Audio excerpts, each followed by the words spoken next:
to my channel. This is the Life Project with Ifiansa. My name is Ifiansa. Today I have some amazing friends with me. We went on a couples retreat. There are 6 couples. Everyone is in here, but we are going to be talking about what the trip was all about, the value of the trip, and just so you know about it. So if you are ever interested in something like this, you know there's something like this in Ghana. Okay? I'll let Marge tell us a bit more about the group and what the group has been doing, how long they've been in existence, and yeah, just a background. Okay, so we started this married couples retreat in 2015. Okay. Yes, it started out as friends looking for a place to hang out because there was this mindset that after marriage the fun goes down, couples are not able to have time and spend time with each other like they were doing whilst they were dating. So it started out as let's go for a weekend somewhere to relax and leave the stress of Accra and kind of bond with other couples as well. So that's how I started in 2015, and we've been doing this every year except for COVID year. We've looked for places, nice, affordable destinations that couples can take time, 2 nights, spend time with each other, spend time with other couples, discuss issues in marriage, weightier matters in marriage, issues that hitherto people could not even speak about. So we have this open forum where we talk about marital issues, we make resolutions, what we want to correct, what we want to continue doing. And I believe over the years we've come to meet other couples, friends of friends, family members of friends. It's been amazing, and we are hoping that this will continue. This has brought a lot of healing in many people's marriages. This has made a lot of couples actually be intentional about spending time with each other. Yeah. Okay, what are some of the places that you have been to? Okay, so we've been to, you have to mention the names. Yeah. Okay, so 2015 was Afikiko in Akosobo. 2016 was Villa Cisneros in Sogakope. 2017 was Royal Lee in Mampong, Tutu Mampong. Oh. 2018 was Bedrock in Anomabo, Central Region. 2019 was Forest Hotel, Dudua.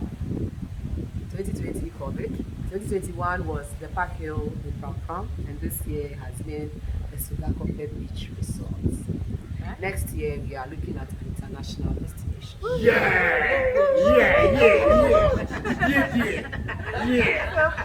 Papa, for you, which of the locations has been your favorite?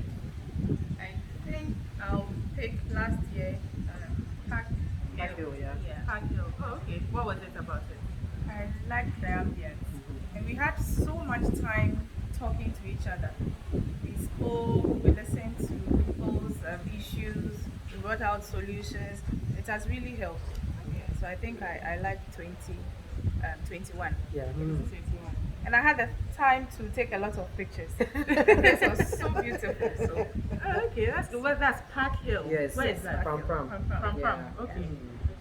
So Joy, you what have to about pack it to come and play. Yeah, come and pay. Joy, which one was your favorite? Okay, I will go with Cisneros.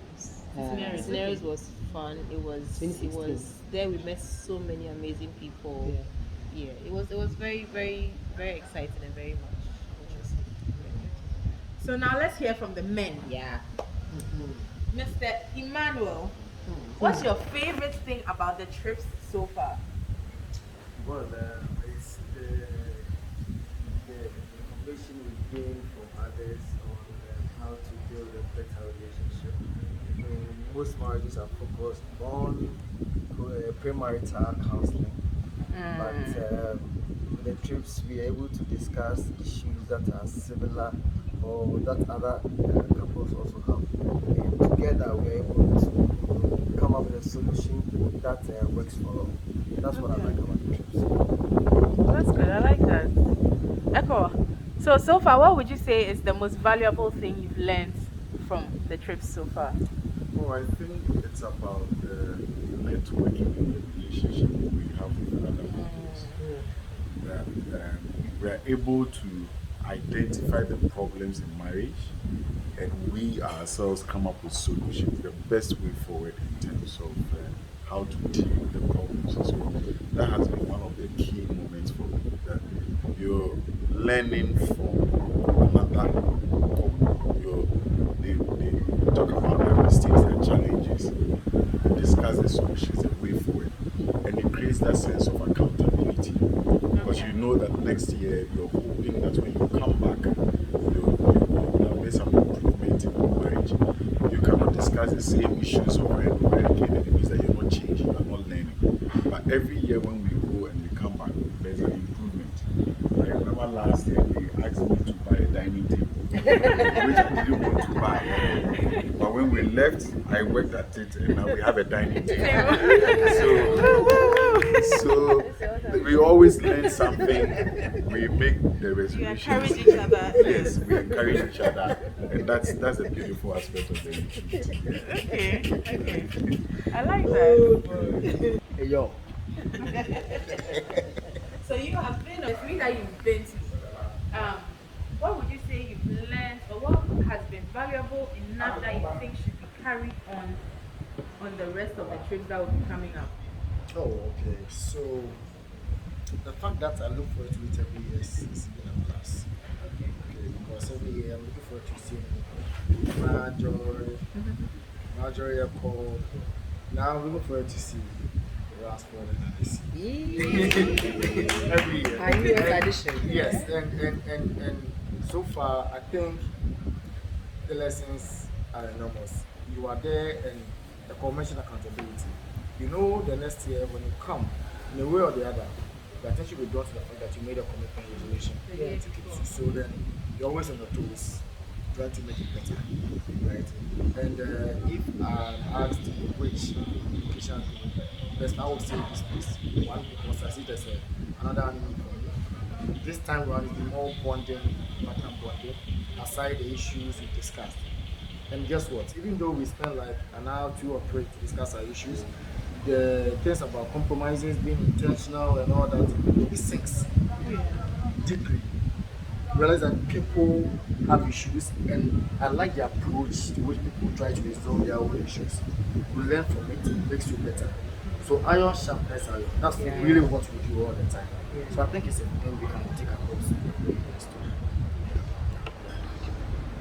For like 5 years. I was single and I was trying to join, and I used to see her plan, and it always looked really exciting, you know, looking at the different places and how they come up with the packages and everything. But finally joining, I think in one of our sessions yesterday or the day before, one of the couples mentioned that in a previous retreat, what they noticed was that the couples that had been married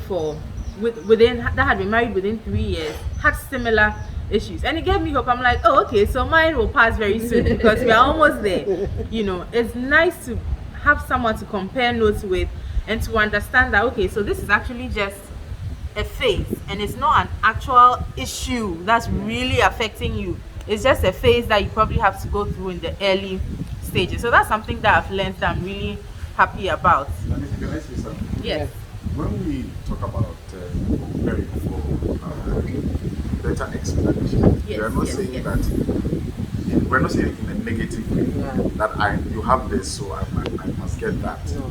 We're saying that you're looking at the issues in your marriage, and you recognize that, oh, it is not peculiar to you, but it's common to all couples, because often we think that this problem is peculiar to us, and there's something wrong with our marriage.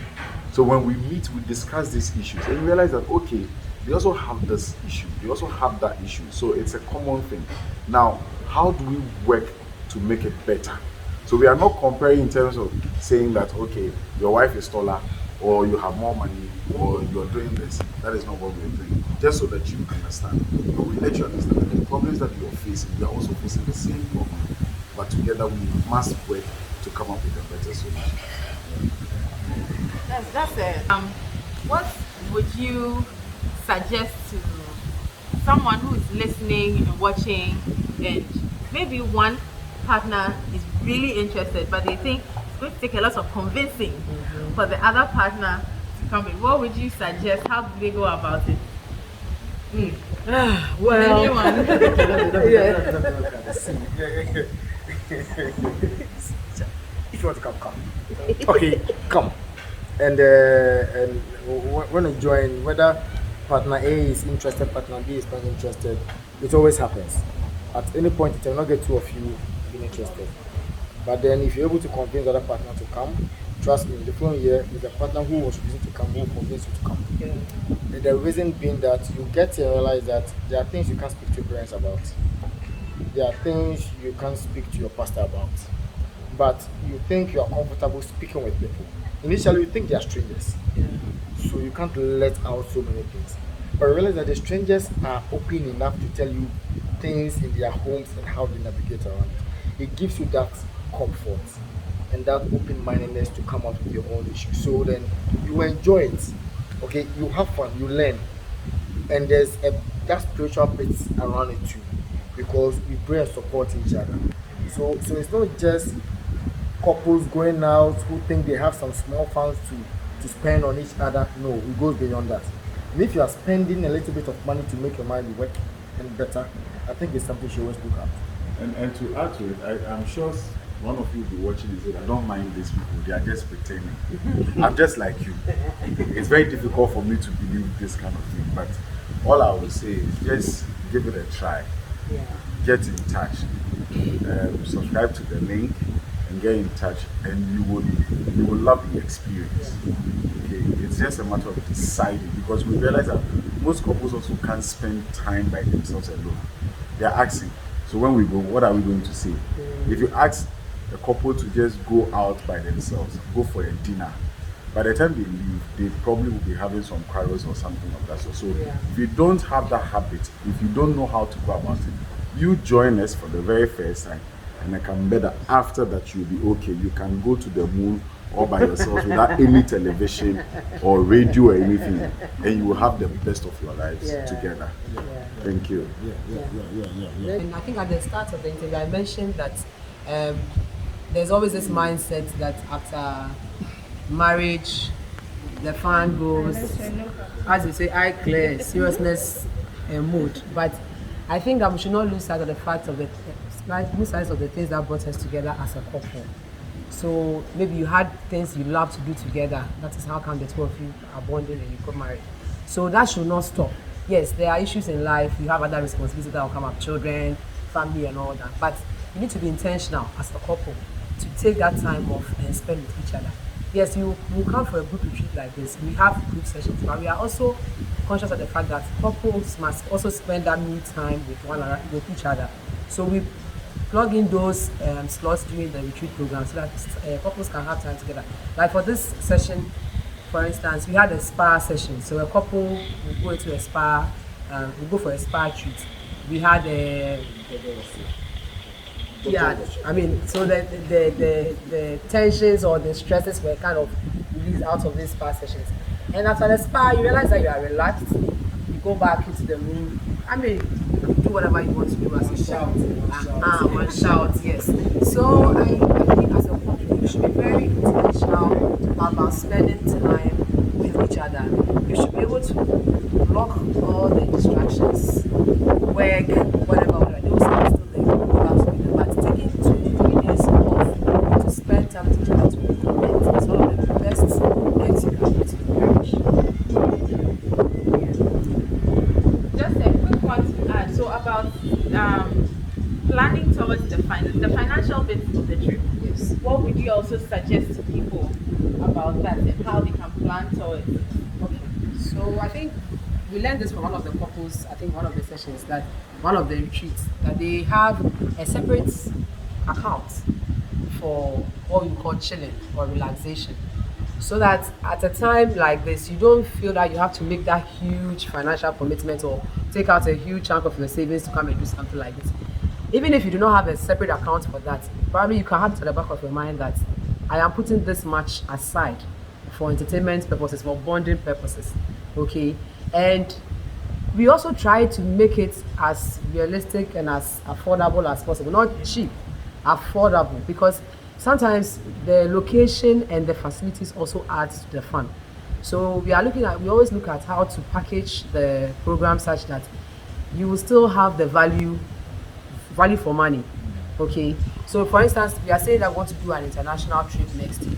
So this is something that once we have a date set, we would put together um, a program or a schedule where interested couples can actually start making financial commitments. If it is monthly, if it's quarterly, and then probably at the time of the program, you don't need to pay so much. You just add up a little, or probably what we've contributed to the time of the retreat is enough to take you through the event, so that you do not also have to now think about that financial burden after whilst you are even at the retreat. You are thinking of your bills and stuff like that. So in this case, you still have to also be intentional to set money aside for such purposes when it comes to the couple. Yeah. Thank you guys so much. Does anyone have anything else to add before we wrap up? Joy. Anything, Joy? Yes. Well, I think Marjorie has said it all. You need to be intentional about your marriage. Work towards it. If you need to make time, make time. Yeah. It's a matter of commitment, sacrifice, and a lot of patience. And it's once a year. It's once a year. Next year we are going out, so Yeah. save up some more. Mhm. Won't be the usual. Yeah. We are going a notch higher. So much fun. More days. Yes. So what I want to say is that it's a very good program we are embarking on. It's a good attempt to ensuring that you rejuvenate your marriage. And one thing that I can guarantee you benefit from is the practicality of the solutions to the problems that are identified. Yeah. So it's something you have to add it. You have to add that to your plans and ensure that going forward you don't miss a week or just 3 days. That will make your marriage better. Yeah. All right, guys. So it's been really awesome.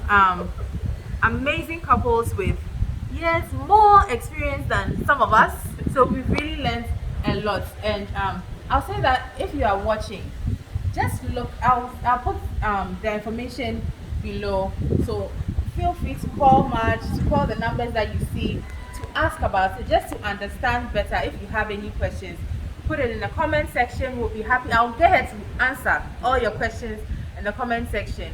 And yeah, I think that's about it. Don't forget to like, comment, and subscribe. Thank you.